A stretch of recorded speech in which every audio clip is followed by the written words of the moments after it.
Gin. Nakakapit, putang na kasama ang mata. Kuya. Kahit kamay na yata, pwede yan. Lumulubog eh. Mataba na. Gosh, baka kagabi pa yan ah. Hindi, kanina lang yan. Pasok. Si Redmar, nasa loob ng mata niya yung ano eh, yung limat. Ayun na, Gin. Lumabas. Baliktarin mo kayo yung mata. Kuya. Hindi, baliktarin gano'n. Saan ba galing? Gin. Kunin mo na ng kamay mo, be. Baka may maiwan na pangil. Paano niyo nalaman? Hindi niya alam. Sabi ko, ba't namumula yung mata mo, Marbs? Ano, Tela?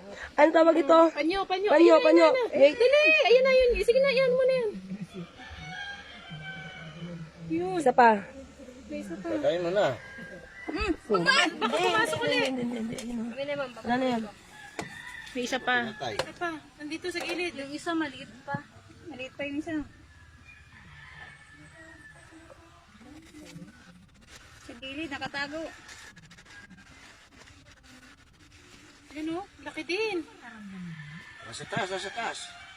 Ang laki din. Ako yung ice niya. Hindi naman yan ano, kasi basa naman yung ice. Space ng Marbs. Kasawa kasi nag-live-in doon sa... Ayan na. My God. Sa bundok hindi siya na dito na lang ano. Baka doon pa yan kanina, ma'am. Baka doon pa yan kanina. Sino nakapansin? Hindi, tinatanong ko lang siya kanina ba't ang pula-pula ng mata niya.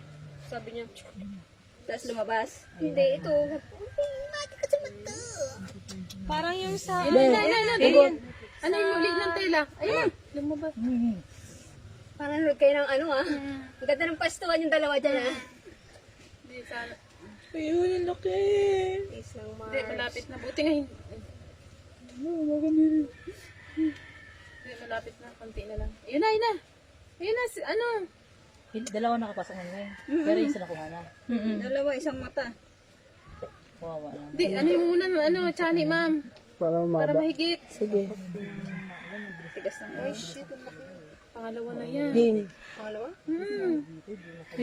Natanggal na yung isa. Ilang pito ako. Balik yung guide. Yan na, lumalabas. Yan, lumalabas. Kasi yung isa Ayun na. ano na, nasa bibig ko na, nalasahan ko na parang gumagalaw sa loob ng bibig ko. Mana. Meron pa? Tapos gumagalaw. Ano putol Hindi, Check mabilis natin, niya nakuha. check. Dilat. Check lang. Tingin sa taas. Baba. Taas, sa baba. Sa gilid. Baka may nakasis. Sa kabilang mata, baka meron pa. Oh, namumula din yung mata mo kabila, di ba? Oo. Tapos idilit niya sa tubig, no? Para mahugasan. Dilat pa konti. Wala na, kabila. Dilat mo konti. Nawalan na nga ng salamin.